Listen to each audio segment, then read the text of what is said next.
Today's episode of the Counselling Tutor Podcast is sponsored by Web Healer. You're a counsellor in private practice and you need a website, or you've got an existing website which you need help with. Web Healer are offering Counselling Tutor Podcast listeners, that's you, £100 off the cost of a website design and build. Now, Web Healers specialise in websites for counsellors and psychotherapists. It's what they do. And the Web Healer team provide a completely non-technical, done-for-you solution, leaving you to focus your time on your clients. Operating for 20 years, Web Healer are a trusted resource amongst counsellors when it comes to getting your practice online.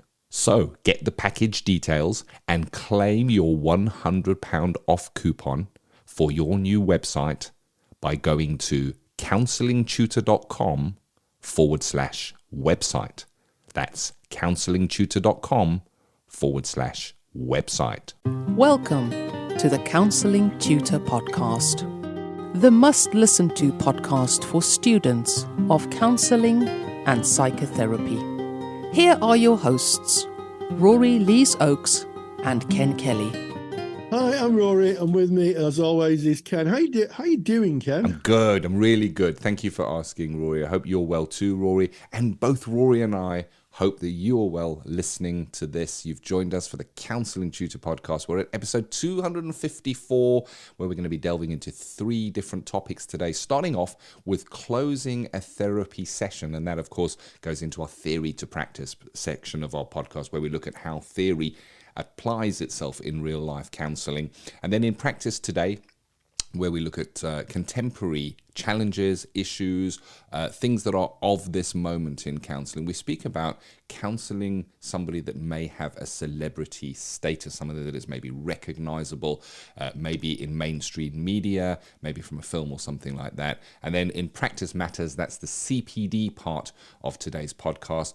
We have a really interesting topic. It's an interview with Catherine Samson on, I'm going to have to say this slowly so I get it right because it's a big word, psychotherapeutic. There you go, I got it. Psychotherapeutic needs of mothers returning to work after maternity leave. So that is definitely worth sticking around for. But starting off with that theory and practice, the ending of a session, or the art, Rory, of closing a therapy session. Is it an art? It is an art. It is an art, Ken, and I think it speaks to something called deliberate practice. And that was a term, I guess, that first came into the vocabulary of psychotherapists in 2016 with the publishing of the book Deliberate Practice for Psychotherapists, A Guide to Improving Clinical Effectiveness. And it was written by an American counsellor called Tony Rausmarini, if I pronounced his name correctly. And what deliberate practice really is to be really thoughtful of how you work, how you use any of the skills or approaches within therapy, and getting feedback on them and developing them and honing those skills, getting that craft really at a really high quality point, if you like. I'm thinking of someone who's a furniture maker or a cabinet maker, beautifully finishing off the work that they do. So it's absolutely lovely.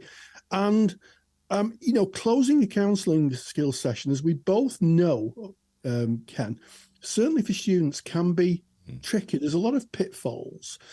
And the first observation I'm making, I don't know if you'd agree with me, Ken, is that when we think of closing a session, we need to be thinking of that right from the beginning of our engagement. And that can be something as simple as having a clock or some kind of time measuring device behind the client, because there's nothing worse, is there, than not knowing how long you've got. Yeah. And we, as humans, we're not very good at counting the time. I mean, there must be some people who've got a chronometer in their head, but generally speaking, I don't know about you, but I need some kind of time measuring device. And we don't want people looking at the phones or looking at the watches when they're, connected with a client. We don't want to be in a situation where we're dropping out of process. So just having, I used to take a little alarm clock with me and switch the alarm off, obviously, and have it placed behind the client so that when I was looking at the client, I could just slightly look away and see what the time is. So setting up, the ending in advance, thinking forward, and using that deliberate practice, I think is essential as a first point, Ken. Oh, yes. And I guess, I mean, each and every session we hold is going to have an endpoint to it. And we would generally contract before we even start working with a client with how long a session is. But a client can have material that they're bringing. Sometimes, and you were speaking about students, Rory, I know from students that we have taught, may suggest, I didn't want to interrupt, and it was okay for me to go 5 minutes over, and it was okay for me to go 10 minutes over. And of course, we're speaking about moving past boundaries that have been set in. When we first contract with that client, we say maybe they have 60 minutes within a therapy session. Within mine, I would say that'll be 5 minutes to say hello and check in, and then I'll let you know 5 minutes before the ending so we can kind of wrap that up. So we kind of contracted to that therapeutic time that we're going to be spending. And when we overrun of that, we are starting to move those boundaries. And what kind of a signal might that send to the client? And I understand we may be willing and we may want to maybe be there. We might not have another client coming after that. But what can happen when we fall into those habits is that when we do become busy, or maybe take up another position or a job in an agency where we do have a number of clients one after another, we have to factor in that we need to, after a client leaves, maybe process and maybe put some notes down and prepare ourselves to be ready for the next client. So it's unfair to future clients if we're overrunning, and of course to the client that we contracted and gave the boundaries to in the first place. Not wanting to interrupt, as I've already mentioned. Feeling that you don't want to look at your watch. What kind of a signal might that send to a client? I'm so bored of what you're saying, I'm now going to look at my watch to see when this is going to end. Yeah. So there are some tricks here that you can use. One trick is sometimes you can look at the client's watch. You don't need to be able to see it in great detail to understand where the hands are. So you don't need to be able to read the minutiae of that, but you can sometimes see on a client's watch. If you wear your watch backwards so that the actual watch face sits on your wrist, it's easier to glimpse the time. But as you said, Rory, best practice is keeping your time by having a timekeeping device, a clock. I'm using big words today, big therapeutic words, timekeeping device, Rory, that you can see. And when I first took this to supervision, what we kind of came out with was that I, in my practice, also want a clock that the client can see. And within my practice, when I was running it, a client had a choice of where they would sit. So whatever seat you sat in, there was a clock there. And within your sight, without having to strain to look at it. And the reason for having a clock that the client can see is because the client also then is able to see when the end of that session is coming, because they know the time boundaries, and they might self-regulate of maybe something that they'll keep for next time rather than delve into now, rather than giving what we call a doorknob ending, where they kind of drop something heavy in at the end. I guess that those are parts of the art of that closing a session, Rory. Absolutely, and yes, you're absolutely right. Having a clock in sight of both yourself and the client is important. Absolutely, the reasons you've outlined, Ken, which is so both people are aware of the time, but also so the client can self-regulate. Because when a client is in process and talking about things that are really, really hard, at the end of the session, they have to return back to their lives. They have to, leave your practice rooms, or if you're online, they'll have to turn off whatever, Zoom or whatever device they're using to contact you online, and they'll have to re-engage with their own lives. And I think it's really important that as a therapist, you're thinking about kind of winding the session down, bringing them back into that area where they can re-engage with their lives, and both of you finish, and the client goes off and catches a bus to go home, or picks their children up, or goes shopping, or does whatever people do when they leave therapy. And that is another reason why it's so important that we keep time, because client may have something else to do. They may have squeezed that hour in, and after the hour, they may leave, and they may, say, go and pick the kids up, or go shopping, or go home, or go back to the office. So it's really important that we keep that hour in. And I think also mentioning how long the session is at the beginning of the session, saying, we've just got 50 minutes, and I'll give you an indication as we come into the end. I'll just remind us both, I guess, that we come into the end. So the therapist is taking soft power. I'll call it soft power. They're taking soft power, and they're saying to the client, I'll help manage this for you. And then at the session comes closes, you say, we've just got about 15 minutes left. And it's a point where the client can say, well, I've only got 15 minutes with the therapist. So, what do I need to do? And it's giving control back to the clients as opposed to just letting them free flow. And, you get to the end and they're still stuck in process and they've got to go out into the world. So it is deliberate practice. It is, I'm going to use the term using soft power to kind of bracket the process. I like it. I like the word soft power because, yes, there is a holding of that space, and that's what we're called on to do. We're holding that professional space, and it occupies a time that has been agreed by both counsellor and client. So there's no surprises there. And I guess what is maybe less respectful to the client is a term like, oh my goodness, wow, we've only got a minute left of the session. Yeah. Sorry, where has the time gone? Wow, it really flies. We are there to hold that time professionally and to give that indication that we are approaching the end of the session and leaving enough time within that we are approaching the end of the session to be able to use the skill perhaps of summary to retouch on what the client has brought so that they leave with a little neat package of our understanding of what they've brought. Maybe that refreshes their memory of what the session entailed. And it's respectful. And then you might pop that over to the client and saying, now with that and looking back on the session and touching on all these points that you brought today, I wonder in our last 5 minutes, how you feel as you get yourself ready for going out into your life and back into your world. So there's a preparation, almost like a holding space there. And it's kind of directed, saying, we've covered that. How might you be feeling as you transition back in? So we're once again acknowledging that closing of the session. And it can be that the client might bring heavy material right towards the end. It happens. That's the real life of counselling. Something that you might say, I wonder how you are as you now going back in, and the client may say, well, I actually wanted to speak about the loss of my mother. And we're now in the last 5 minutes. And as the therapist, we can receive that and we can recognize that and say, wow, I hear that you want to today maybe to have spent some time speaking about your mother.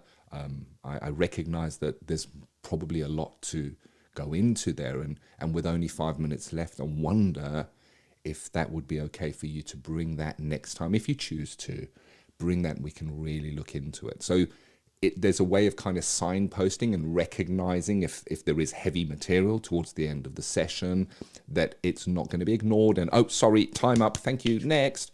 But there is a holding of, I recognize that, we can look at that again. It's a way of kind of sticking to the boundary of the ending, but respectfully acknowledging that material that maybe there wasn't time for has been brought towards the end of the session. I like that, Ken. And I think also there's an opportunity to segue. You can say, you brought something that I think needs the respect to look at it with a little bit more time. Perhaps we could look at that in our next session if you wanted another session.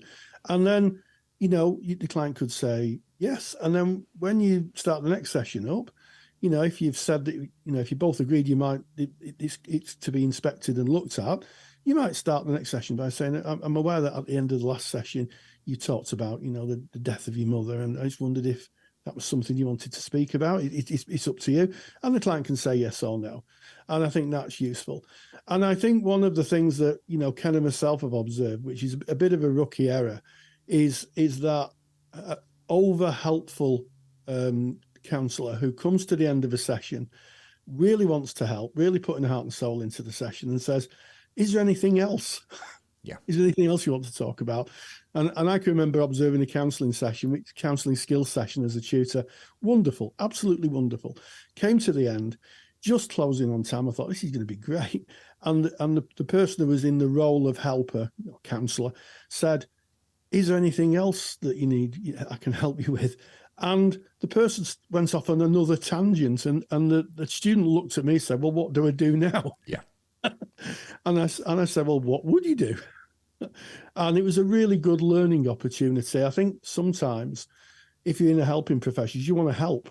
And, client comes to you and can I give you any more help? Because I want to help. And sometimes just being a bit, taking the foot off the power pedal and applying the handbrake is, to use a motoring term, is sometimes more useful than just speeding ahead. It's an interesting and important part of practice, ending a session.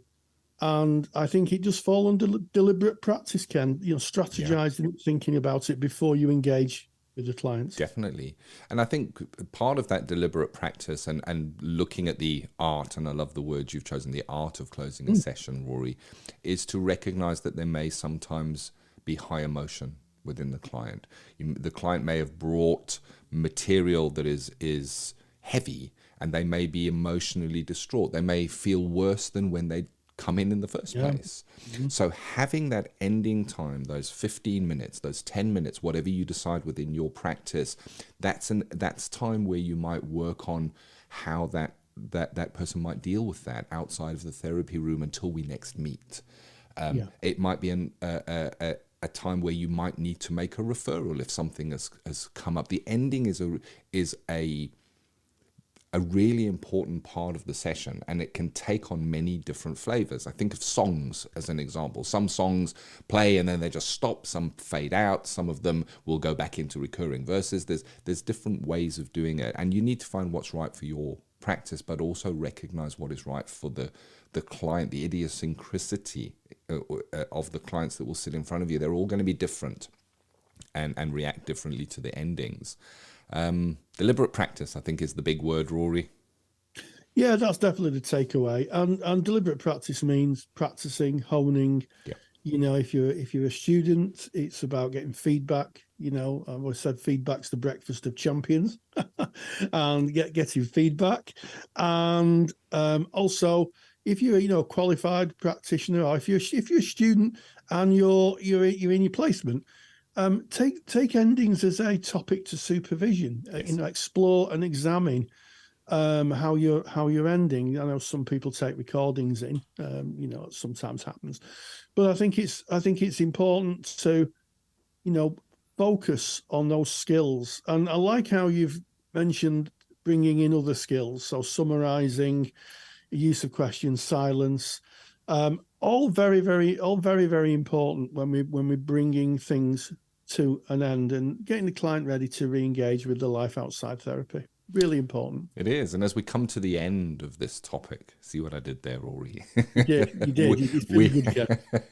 We have a handout for you. Rory created a super duper handout. It is called Closing a Counselling Session. It's a little PDF that you can download. If you want to get that handout on closing a counselling session, go to counsellingtutor.com. That's our mother website. That's where Rory and I hang out on a day-to-day basis. Click on the podcast tab, make your way to episode 254. That's today's episode. Right there on the page is all the show notes, links to more detailed information on the topics Rory and I speak about. But right there at the top, you can actually download free of charge the little PDF handout on closing a session that Rory has made for you.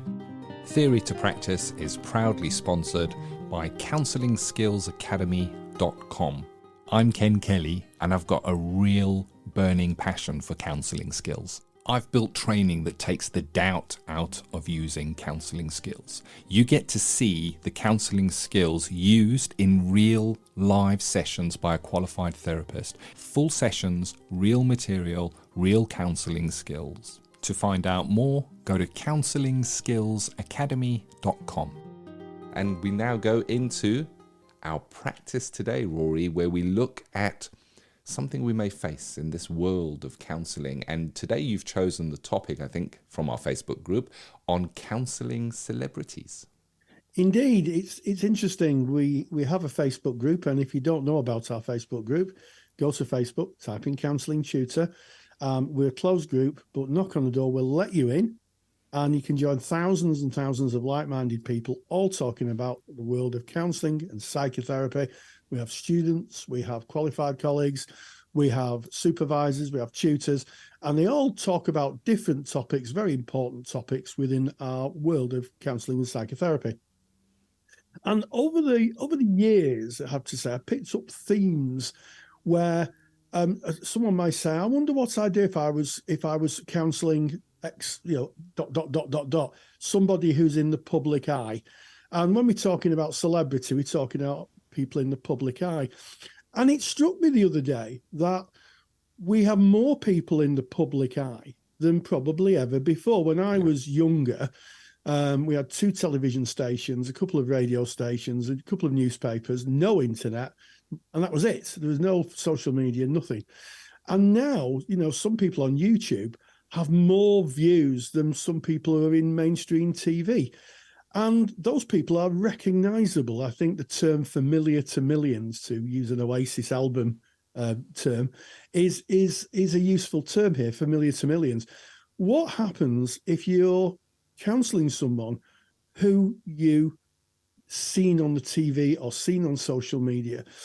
And it's a really interesting thought, because a few years ago, I was visiting a friend of mine who runs a very busy practice, turned up to have something to eat in the evening.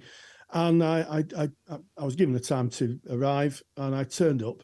And when I say it's a busy practice, there's lots of therapists working out of this practice, lots and lots and lots. And I turned up, and as I was going towards the door opened and a person walked out, and they kind of stared at me and wandered off. And I thought, wonder if they recognise me from my YouTube or Counselling Tutor, because there's lots of therapists there. And then I realised it wasn't me they were recognising. I'd actually seen them on the TV the previous night. Yeah. And they were probably looking at me to think, oh gosh, I hope that person doesn't recognise me. I'm guessing it might not be the case.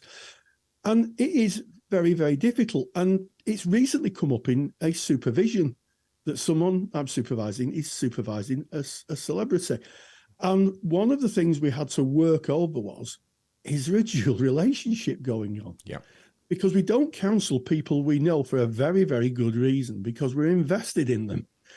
But if you're counselling someone who you watch on the TV every single night, or you've watched for years, you have to ask yourself, is this a dual relationship? Who am I counselling? Am I counselling the character, or am I counselling the person? And I think you really have to sit and think about that. Yeah, definitely. I think there's so much to consider with this. So we're speaking about that some subconscious processing of who do we see that person as. And here we're using as an example maybe somebody from the TV or the radio, also an author of a book, but it can be anybody that is known to you as upstanding in a niche or an area. How do you look at that person? So if I was to say, if I bumped into Lance Burton, I would have a great difficulty in speaking with him without great reverence in my voice. You would probably, listening to this, go, who is Lance Burton? And I'm sure you're thinking, Rory, who's Lance Burton? And Lance Burton is one of the icons of magic, prestidigitation, sleight of hand. And I had a great interest in that for many, many years of my life. And I used to follow him, and he won the world championship. So he may not be known to you or many of our listeners, Rory, but known to me. So how would I see them? And I guess when we're looking at this celebrity, how do you see that person? Who are they to you? And are you able to see them without a filter of their character, what you may have seen in the press, what other people even may have said about that person? So they don't have to be mega famous. They just have to be known to you, or a part of them known to you.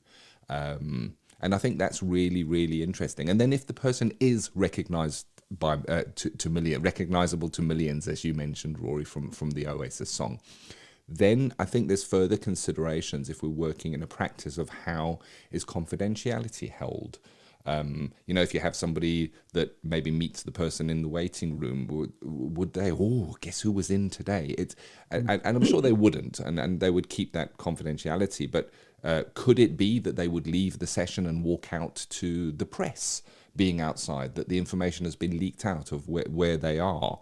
I think there's additional professional considerations that we might put in place if working with somebody that might be recognizable, Rory. Indeed. And of course, we must take on board the, shall we say, the slightly Machiavellian aspect of this, which is, people in the public eye have PR and press. Yeah. And, what would happen if you opened your newspaper or turned on your social media and there was a picture of your client walking out of your practice saying such and such a body's having therapy? Initially, you might think, oh, the snoopy press, those terrible people in the press are hounding my client. It might be the opposite. It might be the client has decided to release this information to the public. Yeah. For shall we be thoughtful and say maybe because they wanted to raise awareness of therapy. So we have to be very, very thoughtful. And I think as we come to sort of close this topic, many years ago I had a friend who met a celebrity that they'd idolized for years. And there's an old saying, never meet your heroes. Yeah. Because when they met them, they were mightily disappointed. And he said, hey, nothing like you see on the TV. This person was an actor, nothing like. Very, very boring, very plain. And I said, well, they're actors, aren't they? He's acting a part. The whole point of acting is to take on a different personality and persona. And that's what acting is. I said, he was acting a part. And, certainly for people who've played, sometimes people play murderers, all sorts of parts, or tragic characters. I mean, the Greek playwright who developed the way that plays and TV are written. They develop pathos and angry characters. Yeah. And it might be that you meet that client as the character, not the person. It's mightily tricky. Yes. Mightily tricky, and it needs supervision. In the case of my supervisee, we chewed over for a long period of time, what may be the dangers of working with a celebrity. And one of them was curiosity. Yeah. Might look them up on the internet. Are they mentioning they're going to therapy? Because that'd be me, so we don't want to do that. And to be fair, the person I was working with wouldn't have done that and didn't indicate they were doing that. But also, how to actually see the person. And it was very well managed. My supervisor managed it brilliantly. And of course, this echoed through into my supervision, because I said to my supervisor, I've got a supervisee who's supervising the celebrity. So that generated a discussion in my supervision about how I was working with my supervisee. And as I said at the beginning of the piece, there's more people in the public eye, more people familiar to millions now than ever before. And I think, there's a good chance that in the arc of your practice, you may come across somebody who's familiar to millions. Yeah. As a curtain call to this topic, Rory, I love how you were speaking about the Greek playwrights and how they develop the character. And we love to hate certain characters. And an example of this from my frame of reference, recently the Counselling Tutor team met up live. We all come together because we work so much remotely. And one of the activities that we did was we went to go and watch a play. And the play was The Lion King. Beautiful play, and we had a lovely time watching that. But in The Lion King, there's a baddie. I think his name is Scar or something. He's the one that kills Simba's dad. And it was really interesting that at the end of the play, all of these actors had worked so hard, they come on for their curtain call. So they're coming on, they're no longer the character. They're now, hello, here I am, I'm the actor, and we are thanking them by clapping our hands and applauding for the actors. When the person who played Scar comes on, the whole audience were going, boo! And I get that it was well, good-natured, and nobody Yeah. really believed that. But it just shows how we buy into characters. If you think of pantomime, we really buy into those characters. And I think that the media is so successful because we buy in and we almost live through when we're watching a television program or something like that. It disappears, stops not being real, becomes real, even though we know it's not real. Yeah. And I guess it's untangling all of that, being able to see the real person in front of us. It's about taking off blinkers. It's about removing filters. I think it's about self-development. And I certainly, if I was working with someone that I knew in some way, shape or form, from a celebrity kind of angle, I'd be at my supervisor very, very quickly saying, how do I work really carefully to avoid my own blind spots while working with this person? And I guess, Rory, what we do is we just have the topics. We bring up the topics. We don't have all the answers, but we'd love to hear your thoughts on it. So get into that Facebook group, Counselling Tutor Facebook group, have the discussion. Let's hear your thoughts on it. Yeah, absolutely. And just to finish that, the Lion King theme off, where I was sitting when the Scar character came on, initially everybody clapped. He went, "Yay!" and then he went, "Boo!" And he took it in good. He must have heard this every single night, for the entire run, and he thought it was really funny.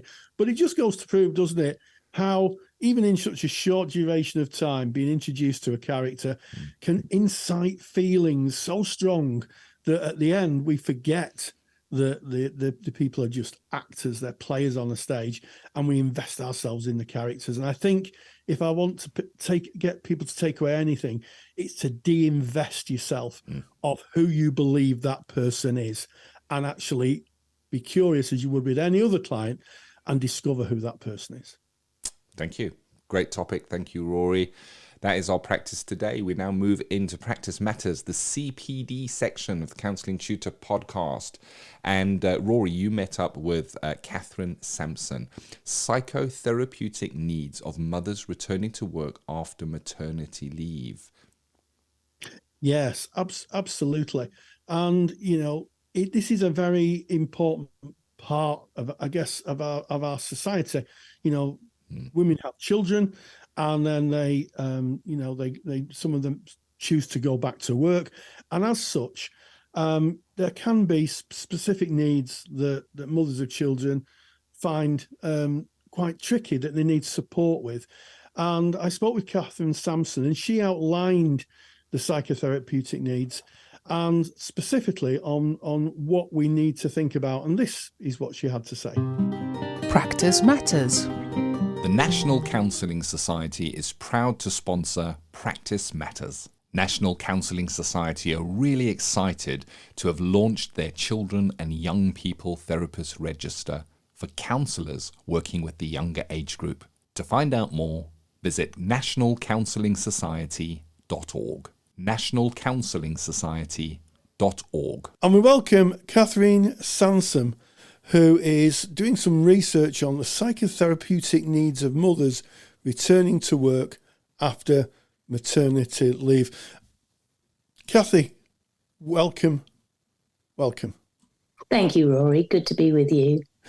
So we talked a little bit before we recorded the podcast, before we pressed the record button, about keeping in touch days. And you've done some research, a big body of research regarding women returning to work and the keeping in touch days, which are days where a woman can go back to work when she's on maternity leave just to keep in touch, just to touch base. So I'm guessing the idea is that it's not such a big transition from moving to maternity leave back in to work. Mm-hmm. So what did your research uncover? Yes, well, I started with some small-scale research to look at generally the returning experience of first-time mothers. And during it, I was expecting these keeping in touch days to be really, really useful as a platform to get mothers ready for that return emotionally, as well as practically as well. But I actually found that they weren't that useful to the mother, in fact, and that was a big surprise. So I extended my research to look more broadly at this and more in depth about the value of the keeping in touch days themselves. And I'm just about to take this into the bigger scale research part, which will include a survey out to broad spectrum of mothers returning. But my feelings on it are also coming from being a mother myself. I've returned from maternity 3 times, and it hasn't been optimal. I did find myself plateauing, almost grateful to be in the job at all. And, I can't help but think that there has to be a better platform. Why not go back and be ready to take your career where it was going to go anyway? So you've got the trajectory. So what I'm finding so far is that there's a broad range of emotions. And this is where I think counsellors come in, because you may be working with mothers returning to work yourself. What I'm finding so far, and the survey will help develop this, is that there's a range of negative and positive emotions, as you might expect, and as a result, the woman can feel quite conflicted. I've had people in the research so far saying they were really grateful, they were finding themselves again, but it came tinged with guilt as well, because they'd been 24/7 with their child or children, yes, if it's more than one. So that's what I'm finding so far, Rory. Yes, it's almost a duality here, isn't it? Wanting to get back into the world of work and resume careers and aspirations, but that kind of separation anxiety, and maybe, if I may use the word, a little guilt in leaving behind their children, to whom they've spent so much time with over maternity leave. Yeah. So, how does that, I was wondering how that impacts on therapists who may work with female clients who are experiencing this. Yes, absolutely. I think it's an understanding of that unusual situation a mother finds herself in. She's returning to work when often colleagues, for them, time has probably flown, and it doesn't seem like she's been off. Their lives haven't changed in the same way hers has. And I think what gets forgotten is that so many small things have changed. And as in aggregation, that can mean quite a big change she's not aware of. So there is that trepidation, anxiety. Guilt has been mentioned too, yes, absolutely. But also finding, some anxiety, lack of confidence. And so I think a counsellor, therapist can actually help recognise the almost unique situation she's going back into, because she's not a new joiner. A lot is expected of her often. Yes, that's the interesting point, isn't it? Because when you're a new hire, you get an awful lot of latitude, don't you? Because you're learning the ropes, as we would say in the north of England. You're learning the ropes. But when you're an established member of a team, you come back after a gap, and you're absolutely right. For you, time has stopped. For the mother, time will have stopped. The focus will be on the child, and what goes on around the child.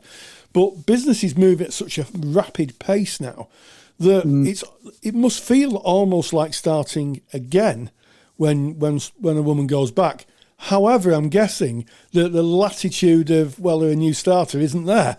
So it's an awful lot of pressure. That's it. You're expected to pick up where you left off in many cases. A lot depends on the quality of the manager, I think, in terms of recognising this. But it's that what you don't know. Yes. Which might come back and sort of bite you several months in when you're doing something the old way and you realise things have moved on. So it can be quite a scary time, I think, for mothers going back. It can be, and I think this is not a very well explored area psychotherapeutically. So I think you are definitely cutting or ploughing new ground here. And, certainly from my female friends who have left their careers or paused their careers and then they've gone back, they talk about separation anxiety. They talk about feeling a little bit left behind.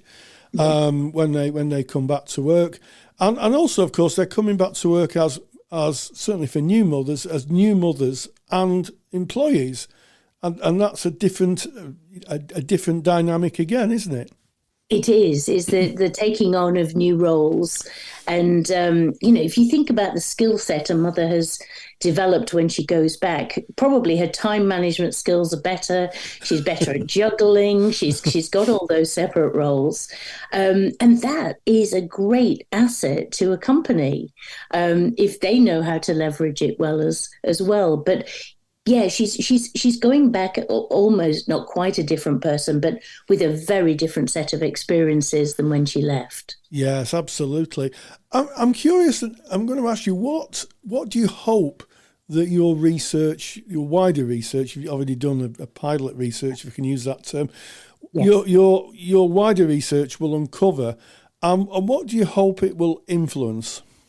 Yeah, thank you for asking. What I'm creating are some products around this. Now, one of them will be a module for counsellors to help them, but also for managers and companies. So anybody who's involved, and of course, the mothers themselves. So really getting the message out there of how things can improve. Because if those keeping in touch days can be designed correctly, they can be a great springboard. So instead of them being neutral or even detrimental, let's have the woman return to work the most optimally prepared she can be emotionally as well as practically. So that's my hope, that she actually gets there day one when she's back permanently, and she can just fly from there. She can pick up her career where she left it. Yeah, so you're hoping that you're going to produce some kind of training or information pack, which may be used to human resources, people who employ, and indeed the women themselves. I mean, I think from a therapist's point of view, you bring up a very interesting point, because of course women's rights have been very hard fought for. In terms of in every area, let's be clear on that. And I think this is a really interesting area. It's not one that I've ever spoken to anybody in a professional capacity about. I've had lots of conversations with female friends who have spoken about this, but no one who's kind of overviewed it and informed HR or HR procedures or employment procedures. I wonder, as we kind of come to the end of this podcast, or this interview, if there's any mothers out there listening, I'm sure there must be lots of mothers who are on maternity leave. Have you got any sage observations for them? Yes, absolutely. I think it's, be prepared for that range of emotions. Take some control of it as well. I found that mothers were going back to often very unstructured days where they were left to their own devices to design them. Get some input. One mother booked complete back-to-back meetings, wanting to look as efficient as possible, and that was really hard on her. So, be careful, be judicious about how you do it, but probably structure it so you're seeing the right people, talking to the right people, catching up, ask people about change, because that's going to be the thing that probably will nag away at you through anxiety. So I think those would be my tips, Rory. Well, I think those are very sage pieces of advice. And as always, Catherine Samson, thank you so much for joining us. Big thank you to Catherine. Big thank you to you, Rory, for reaching out, for holding those important discussions. And a little bird whispered in my ear and suggested that we may actually in the future have a lecture coming up from Catherine Samson. It's not been 100% confirmed yet, Rory, but it's worth looking out for if you are a member of our Counsellor CPD library. Yeah, absolutely. And it was a really, really good interview and a really important piece of work, something I think that's sometimes forgotten, within the scope of helping people, psychologically and therapeutically. Indeed. This has been... Oh, sorry, Rory, I interrupted you there. Yes, thank you, Ken. I'm stealing your thunder here. So this has been episode 254 of the Counselling Tutor Podcast. And we started off with theory and practice, the art of closing a counselling session, where we talked about deliberate practice. Then we moved into practice today, counselling celebrities or people in the public eye. And finally, in Practice Matters, we caught up with Catherine Samson, who talks about the psychotherapeutic needs of mothers returning to work after maternity leave. And as always, stay grounded and stay safe. Take the stress out of your counselling studies and get the support of Rory and I by joining us in the Counselling Study Resource. Counselling Study Resource, or CSR for short, is the world's most comprehensive assignment guidance and study support resource for students just like you of counselling and psychotherapy. See how Counselling Study Resource can help you. Visit counsellingtutor.com. That's counsellingtutor.com. Thank you for listening to the Counselling Tutor Podcast. Find the show notes for this episode on our website at www.counsellingtutor.com.